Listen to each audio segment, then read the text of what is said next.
Right welcome back to big TV digital exclusive breaking news చూస్తున్నాం. Meerpet murder కేసులో సంచలనమైన నిజాలు బయటకు పడుతున్నాయి.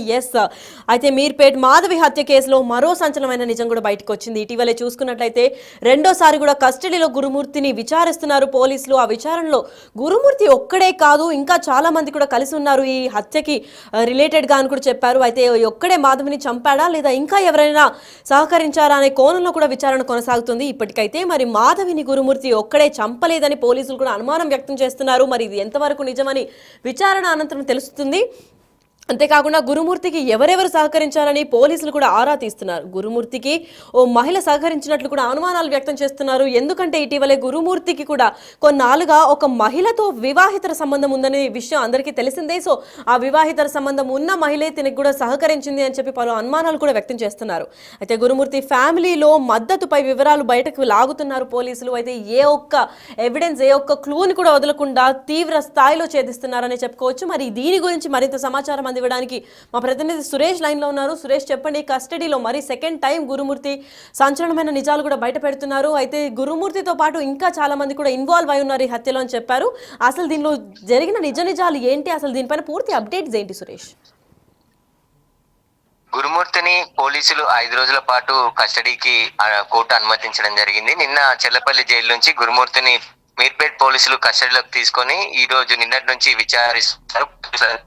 గురుమూర్తి కస్టడీ 10 రోజుల పాటు కస్టడీ కోరడానికి జరిగింది. గురుమూర్తిని పోలీసులు కస్టడీలో విచారిస్తున్నారు. ఈ విచారణలో గురుమూర్తి ఒక్కడే హత్య చేసినప్పటికీ అతనికి మృతదేహాన్ని మాయం చేయడంలో ఎవరైనా సహాయం చేశారా, ఇంకెవరి హెల్ప్ తీసుకున్నాడా, లేదంటే రంపము, కొన్ని పదార్థాలు ఏవైతే పినాయిలు, అదేవిధంగా ఇంట్లో దొరికిన కొన్ని వస్తువులు అతనే కొనుక్కొచ్చాడా, లేదంటే వేరే వాళ్ళు కొనుక్కొని గురుమూర్తికి అందించారా అనే దానిపై కూడా పోలీసులు ఆరా తీస్తున్నారు. ఇప్పటికే అనేక క్లూస్ ని గురుమూర్తి ఇంట్లో పోలీసులు సేకరించారు. వాటన్నిటిని కూడా ఎఫ్ఎల్సి కి పంపించడం జరిగింది. ఫోరెన్సిక్ ల్యాబ్ టెస్ట్ కి పంపించారు. ఆ రిపోర్ట్ వచ్చిన తర్వాత ఆ రిపోర్ట్ ని కూడా కోర్టులో సబ్మిట్ చేస్తామని చెప్పేసి పోలీసులు చెప్తున్నారు. అయితే గురుమూర్తి తల్లి, అదేవిధంగా ఆయన చెల్లిని పేరును కూడా రిమాండ్ రిపోర్ట్ లో ఎఫ్ఐఆర్ కాపీలో చేర్చడం జరిగింది. గతంలో కట్నం వేధింపులు కూడా గురుమూర్తి తల్లి చేసినట్టుగా పోలీసులకి మాధవి కుటుంబ సభ్యులు చెప్పిన నేపథ్యంలో వారి పేర్లను కూడా ఈ కేసులో చేర్చినట్టు తెలుస్తుంది. అయితే గురుమూర్తికి ఇంకా ఎవరైనా సహాయం చేశారా అనే దానిపై ఆయన సెల్ ఫోన్ కు సంబంధించిన కాల్ డేటాని కూడా పరిశీలిస్తున్నాడు. హత్య జరిగిన 16వ తేదీన ఎవరెవరితో మాట్లాడారు, అంతకు ముందు రోజు ఎవరెవరితో మాట్లాడారు, మాధవికి సంబంధించిన సెల్ ఫోన్ డీటెయిల్స్ ని కూడా పోలీసులు ఇప్పటికే సేకరించారు. కాబట్టి ఆ దిశగా దర్యాప్తు చేస్తున్నారు. ఇంకా సీన్ రీకన్స్ట్రక్షన్ చేయడం కోసం కూడా గురుమూర్తిని ఈ రోజు లేదా రేపు ఆ ఇంటికి, అదేవిధంగా చెరువు దగ్గరికి కూడా మరొకసారి తీసుకెళ్లనున్నారు పోలీసులు. అసలు ఏ విధంగా హత్య చేశాడు, ఆ శవాన్ని ఏ విధంగా మాయం చేశాడు, ఇలా మొత్తం ఆ సీన్ టు సీన్ రీకన్స్ట్రక్షన్ చేయడానికి గురుమూర్తిని ఇంటికి తీసుకెళ్లే అవకాశం కనబడుతుంది. ఇప్పటికే ఆ ఇంట్లో ఓనర్ తప్ప ఎవరు కూడా రెంటర్స్ అందరూ కూడా ఖాళీ చేసి వెళ్ళిపోవడం జరిగింది.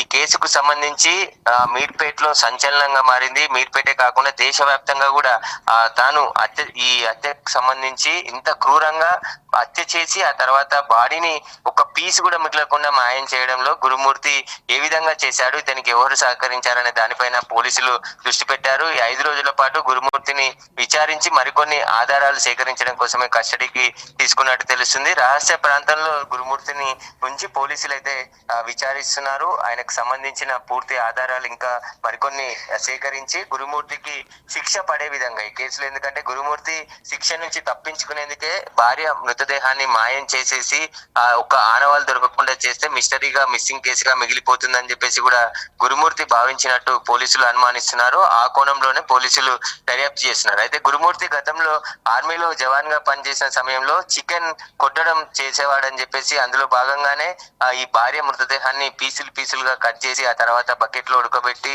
మళ్ళీ స్టవ్ పై కాల్ చేసి బొక్కలు మొత్తం చూర చేసేసిన తర్వాత ఆ బాత్రూమ్ లో ఫ్లెష్ బోర్డ్ లో వేసేసి పూర్తిగా ప్లస్ చేసినట్టుగా పూర్తి గుర్తించడం జరిగింది. కాబట్టి అక్కడ క్లూస్ టీమ్ దగ్గర ఉన్నటువంటి లేటెస్ట్ టెక్నాలజీ ద్వారా కొన్ని ఆధారాలు సేకరించారు. వాటితో పాటు ఈ 5 రోజుల్లో మరిన్ని కొన్ని క్లూస్ టెక్నికల్ ఎవిడెన్స్ తో పాటు ఎలక్ట్రానిక్ ఎవిడెన్స్ ని కూడా సేకరించి పూర్తిగా కోర్టులో సబ్మిట్ చేసే అవకాశం కనబడుతుంది. గురుమూర్తి ప్రస్తుతం ఈ రోజు రెండో రోజు కస్టడీలో మీర్పేట్ పోలీసులు విచారిస్తున్నారు. ఈ విచారణ కూడా సంచలన విషయాలు బయటకు వచ్చే అవకాశం కనబడుతుంది. ఆయన తల్లిదండ్రులను కూడా ఇప్పటికే విచారించడం జరిగింది. వాళ్ళ స్టేట్మెంట్ కూడా రికార్డ్ చేశారు పోలీసులు. వాళ్ళ ఇన్వాల్వ్మెంట్, ఒకవేళ గురుమూర్తికి సంబంధించిన కుటుంబ సభ్యులు కానీ ఆయన స్నేహితులు కానీ ఎవరైనా ఇన్వాల్వ్మెంట్ ఈ కేసులో ఉంటే వారిని కూడా అరెస్ట్ చేసే అవకాశం కనబడుతుంది.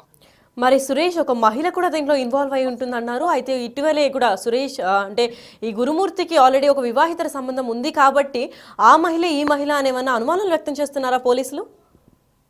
పోలీసులు భార్య పుట్టింటికి వెళ్తానని చెప్తే వెళ్తానని భర్తతో గొడవ పడింది. ఆ గొడవ నేపథ్యంలోనే భార్యను అత్యంత దారుణంగా హత్య చేశాడని చెప్పేసి కూడా పోలీసులు రిమాండ్ రిపోర్ట్ లో వెల్లడించడం జరిగింది.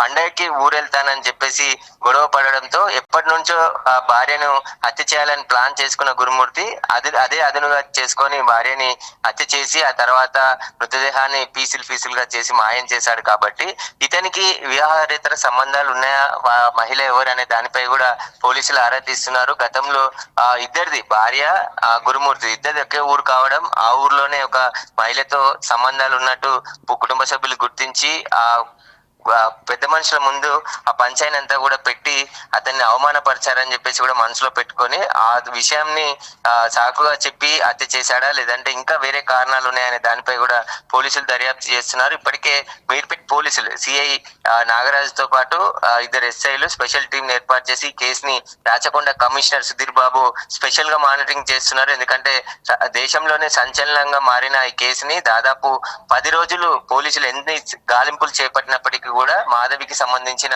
మృతదేహానికి ఎలాంటి ఆధారాలు దొరకలేదు. కానీ ఆమెకు సంబంధించిన బ్లడ్ సెల్స్ కొన్ని ఇంట్లో బకెట్ అదేవిధంగా కొన్ని స్వాధీనం చేసుకున్నారు. కాబట్టి అందులోనే మాధవికి సంబంధించిన కొన్ని వెంట్రుకలు మళ్ళీ ఆమెకు సంబంధించిన చేతి గాజులు ఆమె బ్లడ్ సెల్స్ కూడా సేకరించారు. కాబట్టి అవే ఫోరెన్సిక్ ల్యాబ్ పంపించి పూర్తిగా DNA పరీక్ష ద్వారా మృతి చెందింది మాధవి అనే చెప్పేసి పూర్తిగా కోర్టులో నిరూపించే ప్రయత్నం పోలీసులు చేస్తున్నారు. గురుమూర్తికి సహకరించింది మహిళనా లేకుంటే కుటుంబ సభ్యుల స్నేహితుల అనే దానిపై పూర్తిగా ఈ 5 రోజుల కస్టడీలో విచారించనున్నారు. అతనికి సంబంధించి పూర్తి ఆధారాలను మరికొన్ని ఆధారాలను కూడా పోలీసులు తెప్పించుకునే ప్రయత్నం చేస్తున్నారు. Right, thank you so much for the information Suresh. Yes, అయితే ఈ మీర్పేట్ మాధవి హత్య కేసులో మరో సంచలనమైన నిజాలు కూడా బయటకు వచ్చిందని చెప్పుకోవచ్చు. ఎందుకంటే రెండోసారి కూడా కస్టడీలో గురుమూర్తిని విచారిస్తున్నారు పోలీసులు. మరి గురుమూర్తి ఒక్కడే మాధవిని చంపాడా లేదా ఇంకా ఎవరైనా సహకరించి ఉంటారా అనే కోణంలో కూడా విచారణ తీవ్ర స్థాయిలో దర్యాప్తు చేపడుతున్నారు. మరి మాధవి గురుమూర్తి ఒక్కడే చంపలేదని పోలీసులు కూడా తీవ్ర స్థాయిలో అనుమానం వ్యక్తం చేస్తున్నారు. అంతేకాకుండా గురుమూర్తికి ఎవరెవరు సహకరించారని పోలీసులు ఆరా తీస్తున్నారు. దాంట్లో కుటుంబ సభ్యులు చేశారా లేదంటే ఇంకెవరైనా ఫ్రెండ్స్ కూడా దీనిలో ఇన్వాల్వ్ అయి ఉన్నారా అని దానిపైన కూడా పోలీసులు ఆరా తీస్తున్నారు. అంతేకాకుండా ఎస్పెషల్గా ఓ మహిళ కూడా సహకరించినట్లు అనుమానాలు వ్యక్తం చేస్తున్నారు. ఎందుకంటే ఇటీవలే చూసుకున్నట్లయితే గురుమూర్తికి కొన్నాళ్ళుగా ఓ మహిళతో వివాహితర సంబంధం ఉన్నట్లు కూడా పోలీసులు తెలిపారు.